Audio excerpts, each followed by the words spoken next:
finito. We're doing finito. So, which is, you know.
Well, it was military, it was diplomatic, it was campaigns, it was economy.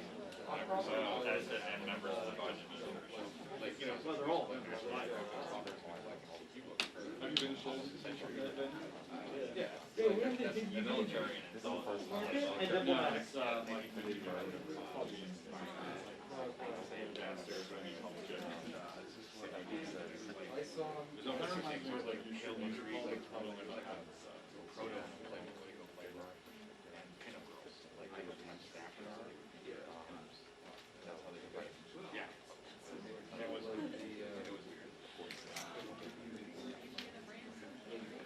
Yeah, it was like, it was something like cross between hurting your Capitol Hill. Because back then there were a lot of newspapers that were they tried to distinguish themselves as sort of like first concept for legal and so that was but now there's the feature of it, like the daily section called it's down below it. for like 3 decades.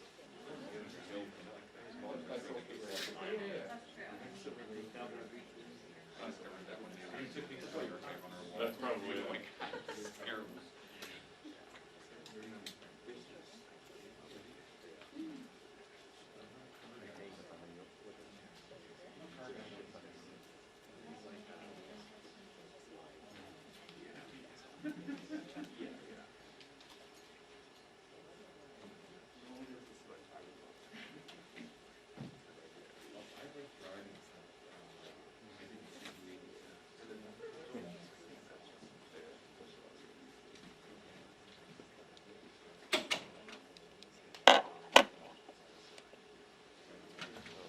Is that our 2 minute? No, not yet.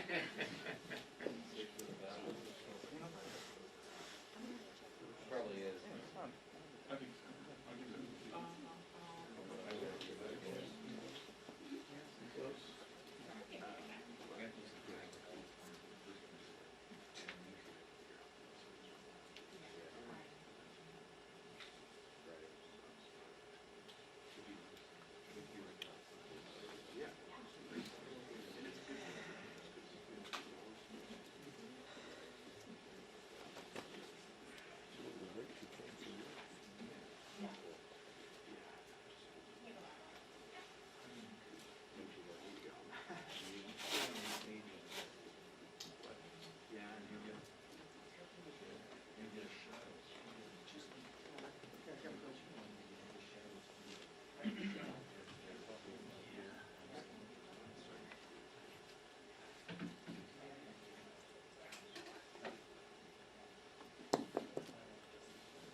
Good afternoon.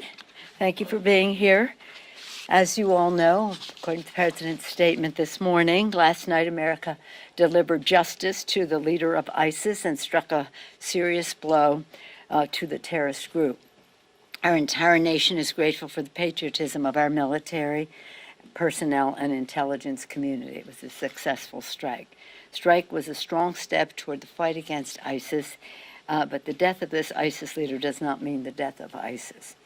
Congress remains ironclad in our commitment to our national security, and we will continue to work closely with the administration to defeat this terrorist state and keep America and our allies safe. Today, we are having previously scheduled classified briefing by the cabinet officers. At the beginning of that briefing, I have been told that we will have a briefing from Secretary Austin about the strike of last night. But it's so sad because this leader of the ISIS, maybe it's what they believe or whatever, but he decided that he would blow himself up and his children and his family with him as well. That's what happened last night.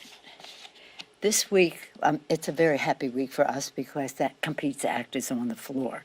It's a momentous one for the future of America's workers and the economy, and as the House passes the Competes Act, ensuring our nation is preeminent in manufacturing, in innovation, and in economic strength. It's about research. I want to salute our chair of the Science, Space, and Technology Committee, Madam Chair Eddie Bernice Johnson, for the great work that she has done largely in a bipartisan way. I don't know if the votes will reflect that, but the bills that came out of her committee, as well as some of which passed on the floor, passed in a strong bipartisan way. Here's what we get here. We have always been a beacon of excellence in science and engineering and innovation in the world. And we invested in education and innovation and the rest. Then other countries copied our path, and they emerged as well. So we have competition now. Some of them, one, the People's Republic of China, a country of concern, threatens our ability to be as preeminent as we want to be. The technologies we rely on today and the technologies in the future must be made here in America. And this is what is happening in the Biden administration to make us more self-sufficient with American workers. It's an imperative for America's security and the financial security of America's workers and our families that we are self-sufficient. Competes meets this challenge, and I'm going to take the time to talk about Competes because it's a very, where is it? This is not the bill. This is just what we sent out about the bill. It's very intense. It's intensive. Competes meets this challenge first by investing $52 billion to support the manufacture of chips and semiconductors.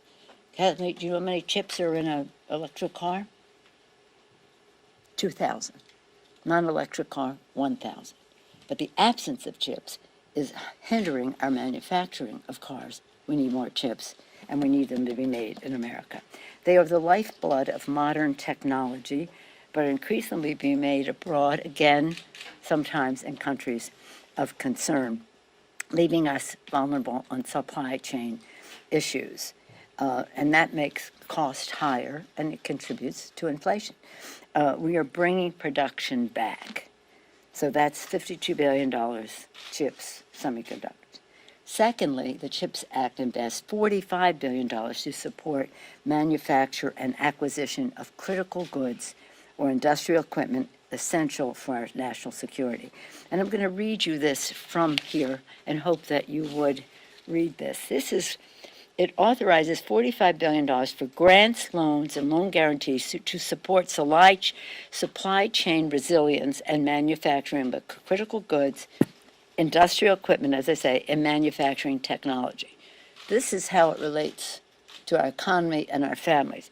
Supports the manufacturing or equipment acquisition of critical goods or industrial equipment that are essential for the national security and economic vitality. critical goods include key components and products for public health, biological preparedness, information and communications technologies, energy and transportation sector industrial base, and agricultural commodities and food product supply chains. This is a magnificent piece of work, and I'm very eager. I'm very proud of the support it has had, as I said, in a bipartisan way. I don't know if that would be in the votes. So I told you something about that. I can talk more about it if you want. But we must continue to reduce our dependence on goods made in other countries, especially countries of concern, and bring production back home. Said one was the 52 billion for chips. The second was 45 billion for the supply chain.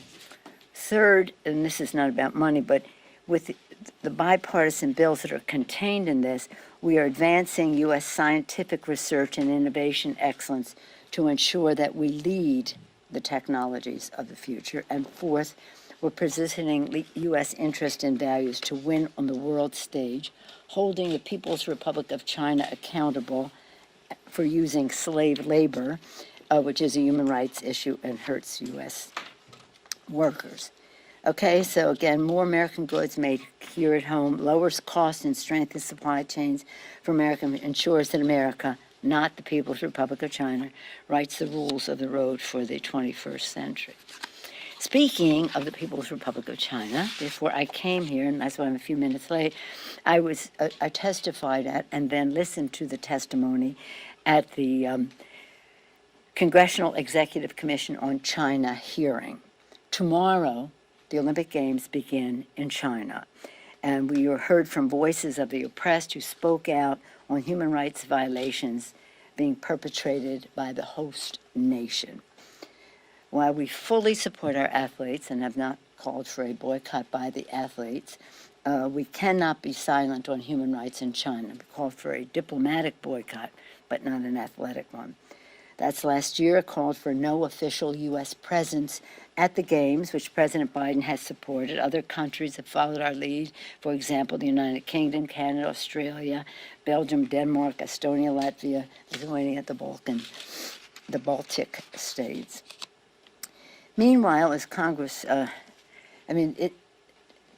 wish you could have heard the testimony, and it was live streamed, perhaps some of you saw, of the witnesses.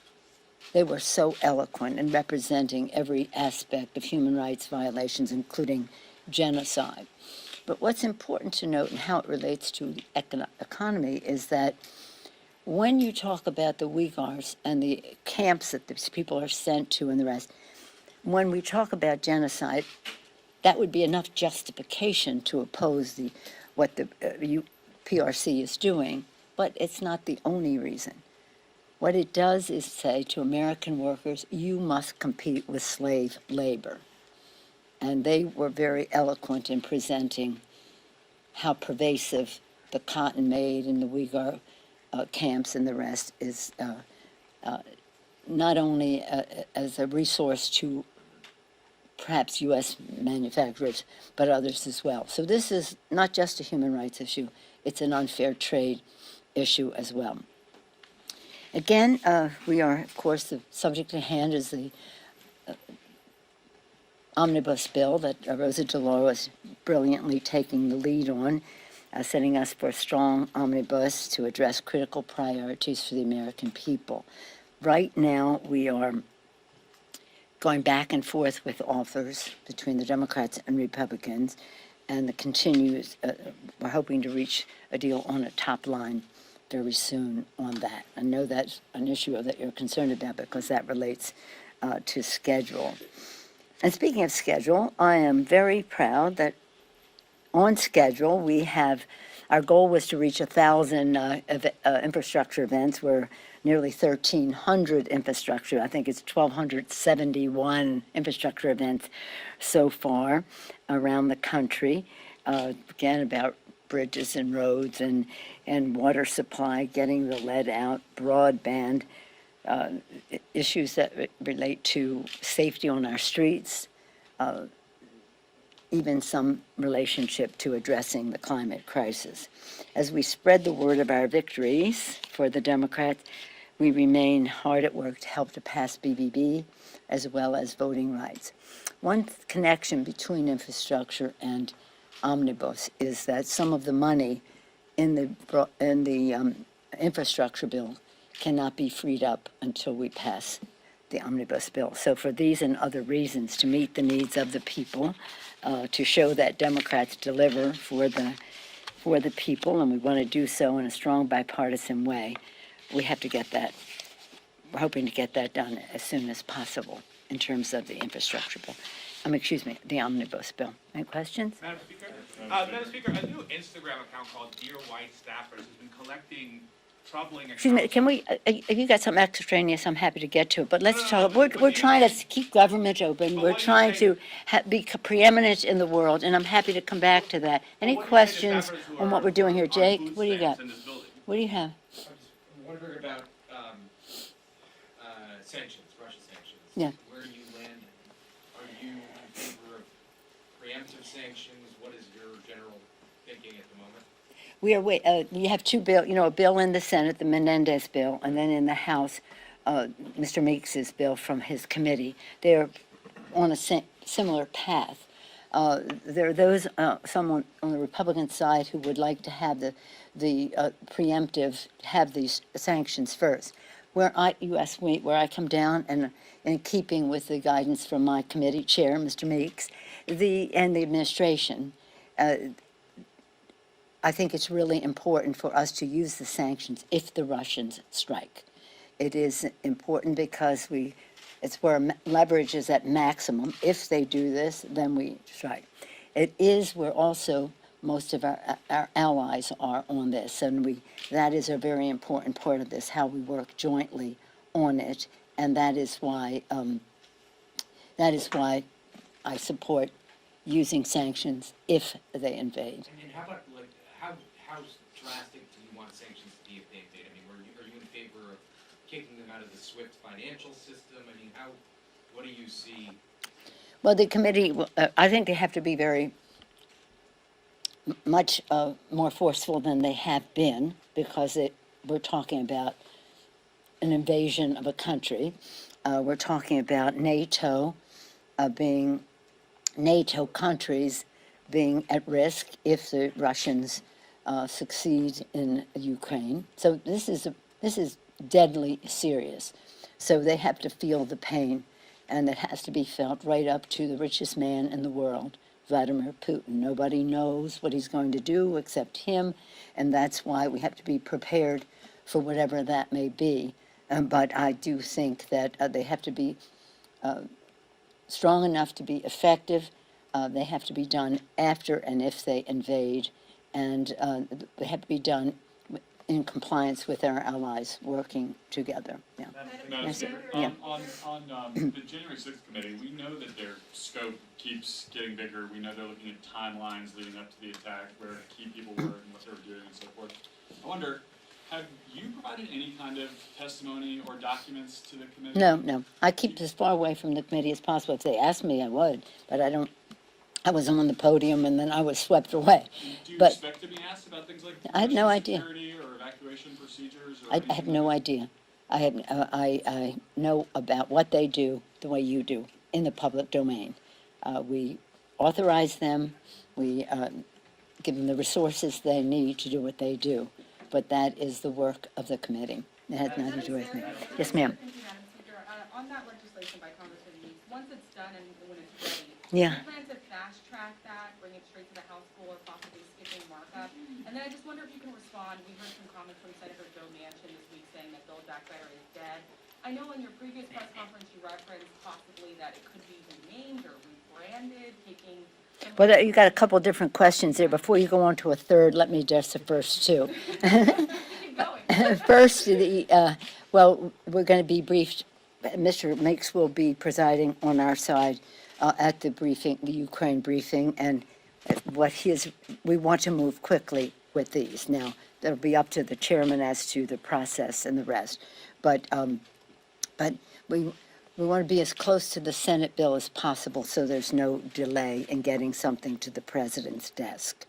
The second part is I'm never giving up on BBB. There's so much in there that is really important in terms of child tax credit, in terms of family health care for families, that is to say, not just children, but seniors or siblings with disabilities and the rest, with universal pre-K. This is it's about lowering cost for the American people, lowering the cost of health care, lowering the cost of child care, lowering the cost of family care, lowering the cost of education at the pre-K level, and we must get something done. And of course, a very important part of it is what we're doing about the climate crisis. And there are plenty of things in there where I think that we can find common ground.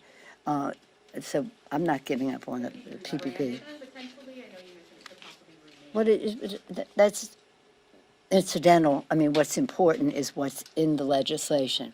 Lowers cost, increases pay, and is completely paid for. So one other thing about it is when we talk about inflation and people say, oh, you're spending money on this or that, this is completely paid for. Not only is it paid for, it will, in fact, reduce the national debt because it is, we raise so much more money because we thought we were going to do so much more. So I'm very, we cannot abandon it. We must proceed. Yeah. Yes, ma'am.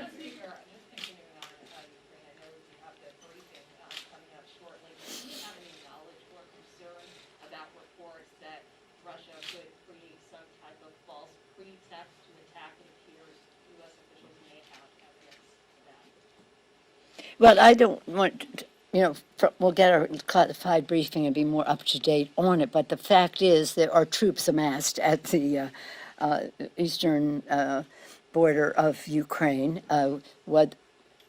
Whether it is imminent or not, we have to be ready for it whenever it is. And again, we have concerns that we share with other NATO countries in the region. So we have to be prepared. What we hear is no one but the man himself knows what he's going to do. And I'm very pleased that our Secretary of State has engaged in diplomacy, because diplomacy deterrence is what we want to see succeed. Diplomacy deterrence. The Secretary Blinken has been forceful in that engagement, but that engagement also, in order to be good peacemakers, you have to show that you can be a good fighter, I always say. So we'll see, but in terms of their intention, I have nothing to share with you about the intelligence on that here. Yeah. What do you got? So, follow up on Ukraine and Russia here. Obviously, No. last summer, the House I'll take you now. approved to revoke the AUMFs from 01 and 02 here. Yeah. But there has been some concern by progressives in the House, Barbara Lee, who was the only one who voted against the Afghanistan resolution, and one said we should lean on diplomacy first.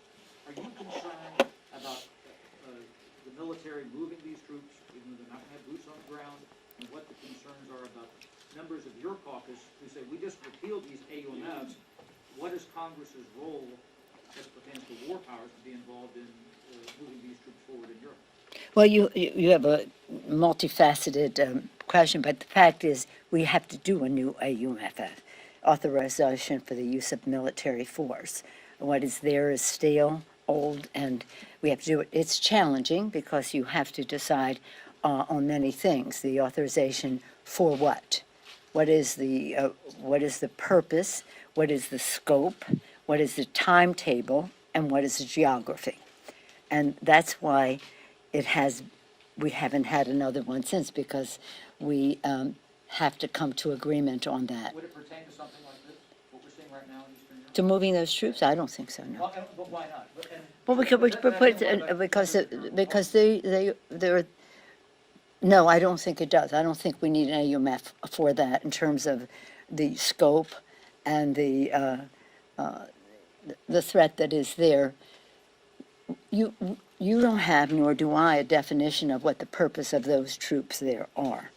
They are a confidence builder for our allies in the region, and they are, if need be, for where we go next, we'll make some judgment, but right now, just to move those troops, no. Your question. Madam Speaker, do you support staffer attempts to unionize here in Congress? Well, we just unionized at the DCCC, and I supported that. Yeah, I supported that. I have a question about the, so I'm wondering, in the bill, the Competes Act, it actually, it tries to increase cooperation with China to address climate change. So I'm just wondering, how can you ensure that while increasing that cooperation, you can also be sure that the Chinese Communist Party is taking the sanctions in Xinjiang seriously and not try to get around those sanctions? Well, we are very serious about the Uyghur legislation that we passed in a bipartisan way. Senator Rubio and Chris Smith on the Republican side, Senate and House, Jim McGovern, Congresswoman Wexton, Senator Merkley, and others. This has been bipartisan and bicameral. So nobody should be misunderstand how serious we are about that. When we pass the appropriations bill, we'll have the funding to fund our follow-up on checking on what companies might be using products coming from prison labor camps, making our workers compete with prison labor. The Chinese, we certainly, I've taken second place to no one in this Congress in my criticism of China for over 30 years, since Tiananmen Square, when I first came to Congress. And I fought them every step of the way on trade issues, on human rights issues, and on proliferation of weaponry and delivery systems over the years. I also have worked with them on issues that relate to climate. I've been to China on that very subject, where we have seen what they have been doing. They deserve credit for many of the things they were doing in terms of climate, but they still remain a major emitter, as do we, and we all have to do better, but we have made our decisions. It's in their interest. It's in their interest because they have a pollution problem that is a health issue there, and that becomes a political issue as well as an economic issue. So again, we cannot say, because we hope you'll do something on climate, that we can ignore the fact that you're committing genocide of a population in your country. That's just not going to happen. And I said, and I'll close with this, and that is that I've said it all the time. In fact, I've said it in Dharamsala with His Holiness the Dalai Lama standing right next to me. If we ignore human rights abuses in China because of commercial interest, then we lose all moral authority to talk about human rights any place in the world. What does it profit a person or a country to gain commercially and suffer the loss of its soul? We cannot do that. So again, let's have a balance in all of it. Recognize we share this planet, that we hope that we can work together with them diplomatically on climate where we have common ground, but we will not and cannot. They say, the Chinese, they say, and torturers generally say, the most sinister form of torture to a prisoner of conscience is that they say to them, nobody cares. They don't even remember you. They don't even know you're in jail or why. So why don't you just give it up? Well, we do everything we can to make sure that they know that we are publicizing these names, as we did this morning, once again, not only us, but the witnesses who came reading the names of others. So again, what the Chinese are doing to these people and their families, if their families, for example, testify that their loved one is being imprisoned endlessly for practically nothing, that's an act of cowardice on the part of the Chinese government to take it out on the children and families. And these Uyghurs, they send these people to these camps and then they take their children. I mean, this is diabolical. It's diabolical. So again, for over 30 years, I've been making that fight. But that doesn't mean that we shouldn't be. We work together on the Iran nuclear agreement.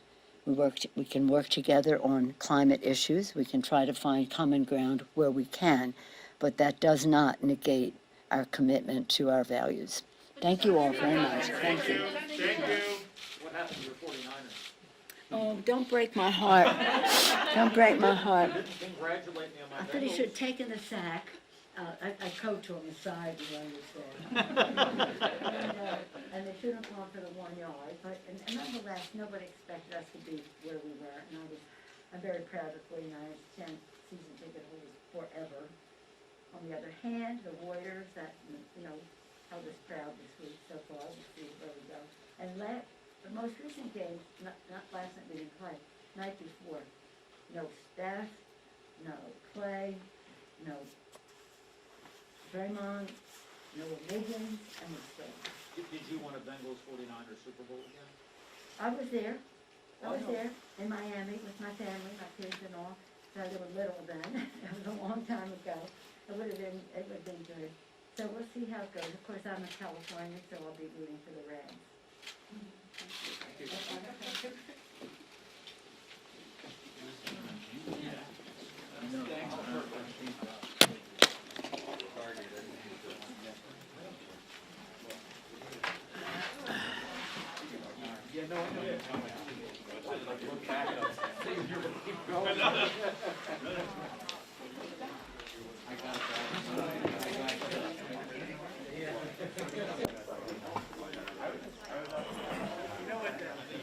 You notice her makeup?